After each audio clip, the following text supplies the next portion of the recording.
7月21日到24號，隨着波斯灣連續傳來的巨響，伊朗用幾發造價幾十萬美金的導彈，給全世界上了一堂價值萬億的地緣博弈公開課。這一次伊朗沒有強攻銅牆鐵壁的美軍基地，沒有硬剛全副武裝的美軍艦隊，沒有浪費彈藥轟炸美軍軍營，所有的彈藥精準鎖定一個所有人都沒想到的目標。美國亞馬遜設在巴林的 AWS 超級算力中心，無數金融分析師熬夜復盤，最後得出一個扎心的結論：這幾發導彈直接幹翻了美國華爾街半條命。很多普通人看不懂其中的門道，甚至調侃：不就是炸了幾台服務器、幾台電腦，至於讓超級大國如此失態？本期視頻我們拆解這場顛覆時代的新型算力金融戰爭，看完你就會明白，伊朗這一招到底高明在哪兒，狠在哪兒，絕在哪兒。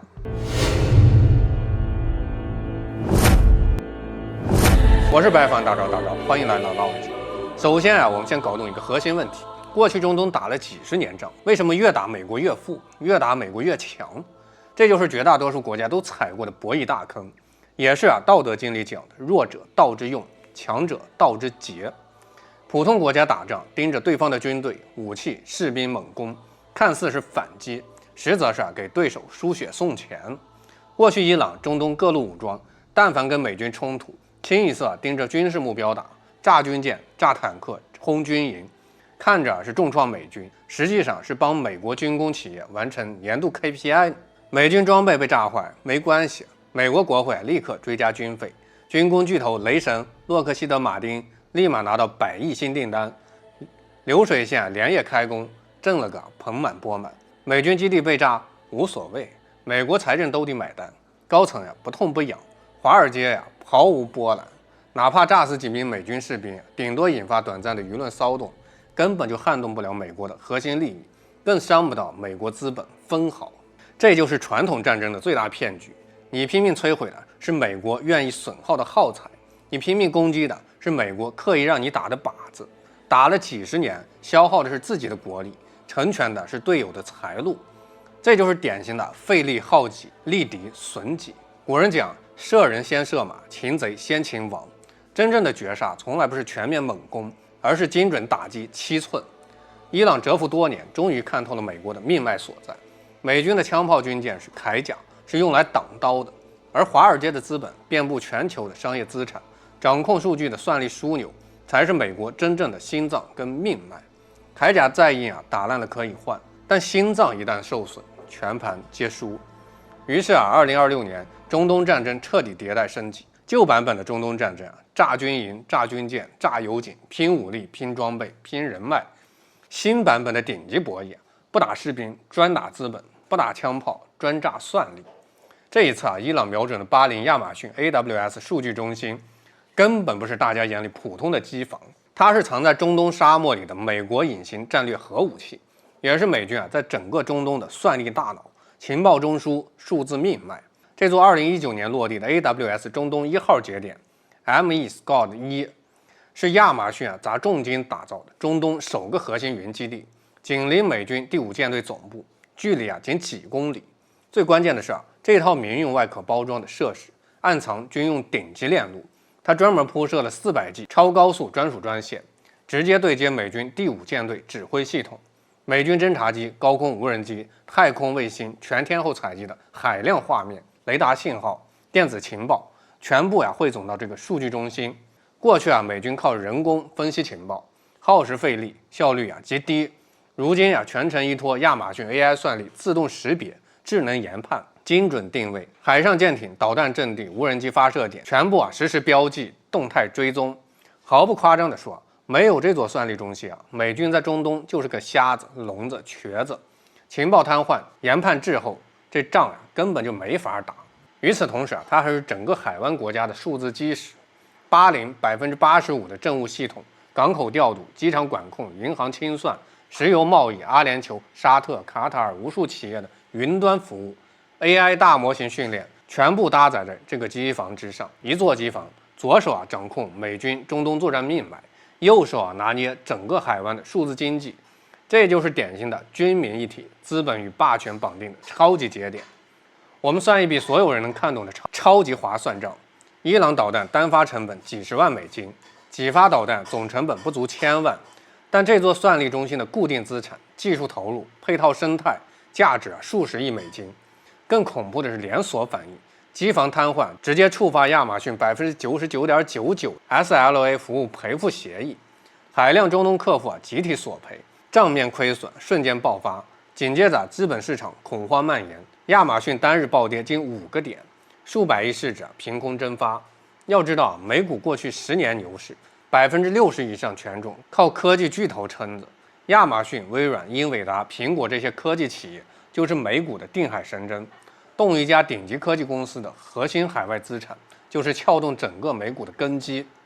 炸10個美軍基地，美國眼皮都不會抬一下，但炸掉這一座算力中心，華爾街連夜恐慌性拋售，全球資本重新評估美國海外資產的安全風險。這就是最頂級的非對稱博弈，極小成本撬動萬億級資本市場震盪，精準打擊對手最脆弱、最敏感、最輸不起的核心利益。說到這兒，很多家人會問，美國防空系統天下第一，為什麼偏偏守不住一個民用機房？這就是伊朗看透的第2個核心破綻，也是美國霸權最大的短板。美軍第5艦隊總部、航母編隊、軍事基地層層部署，愛國者防空系統，鐵桶一般，滴水不漏，硬打強攻，必死無疑。這是美國刻意展示的硬實力壁壘。可所有美國海外資本資產、民用算力設施、商業地標，全是防守盲區。美國仗着自己全球霸權，默認全世界沒人敢動自己的商業資產。硅谷巨頭們更是天真的認為，我只給軍方賣技術賺利潤，我的機房、我的資產永遠是遠離戰火，可以高枕無憂。這就是美國霸權的思維慣性漏洞：重軍事硬防禦，輕資本軟防護，重前線炮火對抗，後方商業命脈完全不設防。伊朗就是抓住了這個漏洞，踐行了避其鋒芒、擊其惰歸的至高戰術。你防守最嚴密的正面戰場，我絕不硬碰；你鬆懈麻痹的後方資本命脈，我呢精準絕殺。這一波操作直接打破了西方幾十年的霸權潛規則。只要是民用商業資產，就可以超然於戰爭之外；只要給美軍提供服務，就能安穩的掙錢，沒人敢動。從2026年7月24號開始，這個潛規則徹底作廢。伊朗動用導彈向全世界宣告，任何企業、任何資產，只要深度綁定美國軍事體系，為美軍情報提供作戰支撐，無論民用、商用，全部是合法打擊目標。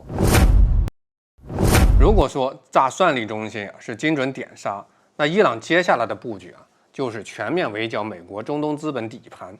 招招致命，步步誅心。很多人不知道，美國在中東的布局早已不局限於軍事基地，而是形成了算力、能源、政商資產的3重命脈矩陣。如今呢，全部被伊朗列入瞄準清單。第一重 AI 算力霸权矩陣 ，OpenAI 聯合甲骨文、軟銀在阿布扎比打造5吉瓦規模的星際之門超級 AI 算力項目。沙特主權基金 PIF 豪掷720億美金布局 AI 基建，英偉達、ADM、微軟、谷歌、Meta 全部扎堆入駐。中東沙漠早已成為美國全球 AI 算力的海外大本營，1000億級科技資產裸露無遺。第二重全球能源定價命脈，康菲石油拿下伊拉克基爾庫克油田42%權益，投入250億美金升級改造。雪佛龍獨家洽談伊拉克西古爾纳2號油田，埃克森美孚掌控卡塔爾北方氣田核心項目。這些油气資產是美國拿捏全球油價、收割全球通脹的核心工具。這兒給大家科普一個經濟常識國際油價每上漲10美元每桶，美國 CPI 就會被拉升0.2個百分點。2026年，美聯儲剛剛開啟降息週期，國內通脹根基尚未穩固，本來物價調控初見成效，一旦中東油氣設施遇襲，油價飆漲，美國2年的抗通脹成果瞬間清零，國內物價反彈，民生承壓，貨幣政策徹底被動。這就叫不戰而亂其政，不攻而潰其民，不用一兵一卒打入美國本土民生與金融體系。第三重政壇私人資本底牌。更狠的是伊朗直接将特朗普家族遍布4大海灣國家的7處100億商業資產列入潛在打擊名單。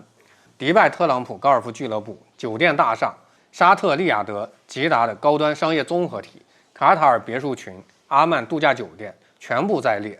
這一招堪稱頂級的攻心之術。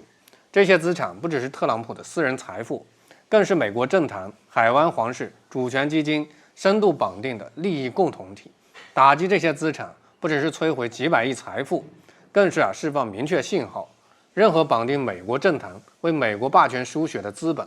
無論背景多大、來頭多硬，都不再安全。瞬間擊穿所有海外資本的僥倖心理，讓全世界資本重新站隊，重新權衡利弊。說到這兒，大家終於能明白，為什麼說這是人類第一場算力金融戰爭。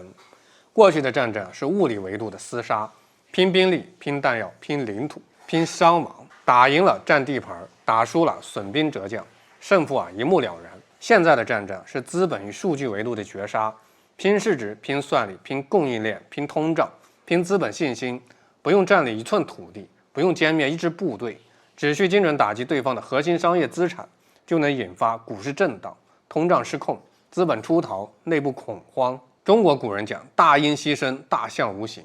最高級的戰爭從來不是硝煙漫天的廝殺，而是悄無聲息的命脈瓦解。這也是最讓美國絕望的地方。美軍可以防禦全球所有軍事打擊，卻防不住自己遍布全球的商業資產；可以打贏所有正面戰場，卻贏不了這場無硝煙的資本博弈。美國守得住炮火，卻守不住自己的錢袋子；擋得住導彈，卻擋不住資本恐慌出逃。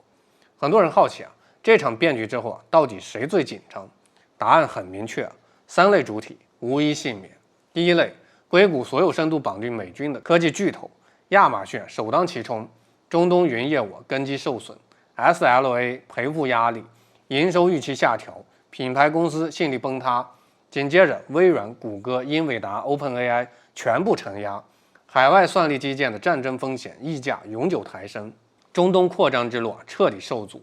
第二類華爾街所有重倉美資海外資產的資本機構，過去幾十年，華爾街靠着美國全球霸權，無腦重倉海外算力、能源、地產資產，穩賺無風險的紅利。如今呢，中東風險徹底爆發，資本必須重新定價全球資產安全等級，大規模調倉，避險出逃將成為常態。美股科技牛市的底層邏輯徹底動搖。第三類，所有依附美國霸權、綁定美資合作的海外資本、海灣主權基金、中東財團、各國合作企業都將陷入兩難。繼續綁定美國，就要承擔隨時被精準打擊的風險；脫離美國，就要面臨美國的制裁施壓。左右為難之間美國的全球資本號召力、霸權凝聚力持續瓦解，更深遠的連鎖影響正在重塑整個世界的博弈規則。在此之前，全球小國面對大國霸權幾乎沒有反抗之力，硬碰硬軍事對抗，国力悬殊，必敗無疑。但伊朗用實戰證明，弱國對抗強國無需正面拼武力，只需找準對方資本七寸、算力命脈、金融軟肋，就能實現降維打擊，以弱勝強。未來全球地緣博弈再也不會是單純的炮火對決，算力戰、資本戰、通脹戰、輿論戰將成為新時代的主戰場。數據中心、AI 超算、能源管線、海外商業資產會取代軍營、軍艦、炮台，成為各國博弈的核心靶標。當最後一枚導彈在巴林的夜空中劃出慘烈的弧線，當納斯達克的綠色大盤帶着華爾街的驚恐瘋狂下墜，一個由炮火、算力跟美元交織的舊時代，已經在滾滾濃煙中被正式撕裂。那些曾經以為只要躲在加利福尼亞陽光下就能安穩收割全球的硅谷巨頭，終於在這一刻聽清了什麼叫做時代的驚雷。戰爭的形態變了，從那一紙被硝煙燒穿的雲服務協議開始，誰的算力在為霸權輸血，誰的機房就在為戰火買單，誰的資本在全世界作威作福，誰的錢袋子就永遠掛在憤怒的準心之下。歷史的車輪從不為傲慢者放慢腳步。當華盛頓的戰略家们在計算軍費的賬單時，德黑蘭用幾發造價低廉導彈給全世界資本上了一堂最深刻也最殘酷的物理課。我是白方，打擾，點讚關注，下期再見。